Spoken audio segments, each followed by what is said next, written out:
Ang lakas ng aura na to. Mga aso ng Du family. Mga apo ng Chen family, hinahanap nyo ang kamatayan. Talaga namang hindi alam ng Du family ang lugar nyo sa mundo. Hindi ko nga kayo hinanap, tapos i-deliver nyo pa ang sarili nyo sa pinto ko.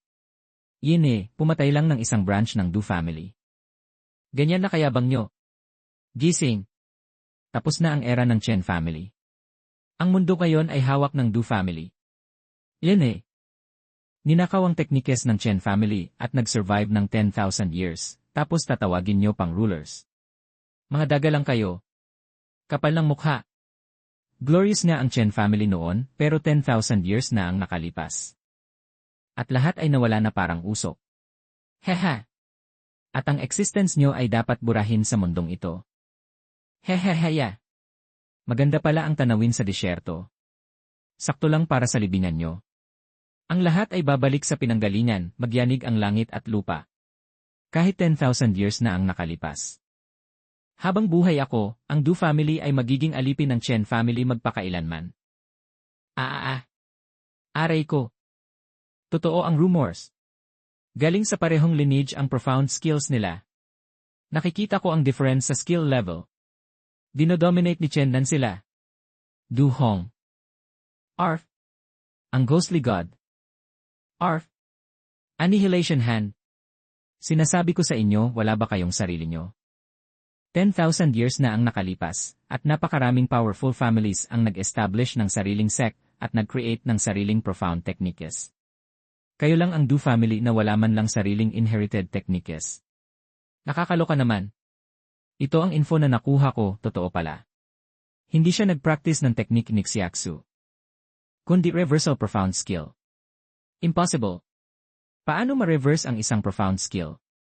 Siyempre hindi nyo kaya. Hindi ba sinabi sa inyo ng idolo nyong si Duyo? Ito pong Chen family profound skill. Ako lang ang makakapag-reverse. At divine at demonic paths lang ang pwede kong i-reverse.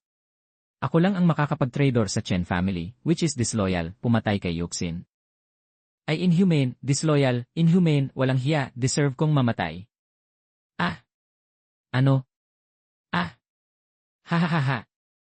Ikaw nagtago ka ng totoo mong strength nang pinatay mo si Duyo. Hahaha. Mukhang hindi ka lang weak. Pero slow din sa uptake. Ngayon mo lang na-realize. Tama pala ang sabi ng Mad Elder. Kayong mga Chen family, mga siraulo talaga. Hahaha.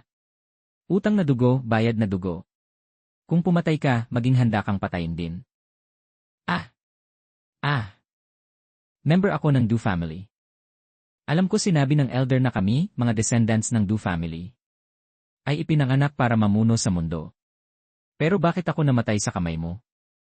Binigyan ka ng tatay ko ng mga sikat na skills noon kasi buhay nyo na ang gusto ko ngayon. Ngayon lang talaga nabayaran ang utang na loob. Sino pa ang gustong magpaiyak sa akin ngayon? Chen Nan, ingat dyan. Pumunta si Death Knight Talita ng Dark Church at ang luma niyang kaibigan para maghiganti. Saan ba nanggaling ang magnanakaw na to sa barangay? Ang kapal ng mukha nitong dalawa, Junior ang atakihin. Kumukuha lang sila ng free points. Walang hiya talaga ang Dark Church. Mainit ang ulo ko ngayon. Gusto niyo bang subukan rin? Boy sa East, hindi mo alam ang lugar mo. Divine Dragon, umuwi ka na. Hindi ka bagay sa fight na to, baka makatulog ka na naman. Huwag mag-alala, wala silang kaya sa akin. Yile, nandito ang Divine Dragon, baka di kayanin ng Holy Dragon natin. Hindi, mukhang hindi balang sumali ang Divine Dragon sa laban at sulitin ang chance na patayin siya. Chen Nan, instant cast ang Dragon Language magic mo, sapat na para pigilan ka. Ang disyertong ito ang libingan mo. Yene, kulang pa kayo. Hindi kayang basagin ng ganitong level ng attack ang defense ng Holy Dragon. Ikaw. Nga naman, promising na bata, pero sayang lang. Sulitin niyo ang momentong ito. Lanan. Chen Nan, exceptional talaga ang talent mo. Baka sa 1-0 taon, buong Dark Church hindi mo katapat. Yene, sayang lang, wala ka ng oras. Manalangin ka na lang sa mga Diyos na bigyan ka ng buo na bangkay. Akala mo talaga nilamon mo na ako. Yelel, alam ko na ang strength nyo. Ako naman ang turn. Hi. Erenan, hehe ah. Indestructible ang defense ng Holy Dragon. Paano nangyari yon? Ah, sabay ninyong atakihin. Hahaha, Holy Dragon, hahaha, laruan ka lang sa kamay ko. Ah, bakit mo? Gagawin yan? Good hahaha, tapos loyal at righteous pa, sige, isasama na kayong lahat sa kabilang buhay. Lanan. Hahaha, ah, oh. Lil Gulay, overwhelming ang power mo, nakakatakot ang strength. Ah. Ubus na ang power niya, oras na. Yile, cops na cops, gauntlet strategy pa ang ginamit. Oh no, ilang ba ang kaaway nitong lalaking to? Walang hiya. Hahaha, may nilabas ding hero. Yene, marami nang namatay ngayon. Sabay niyo na akong atakihin.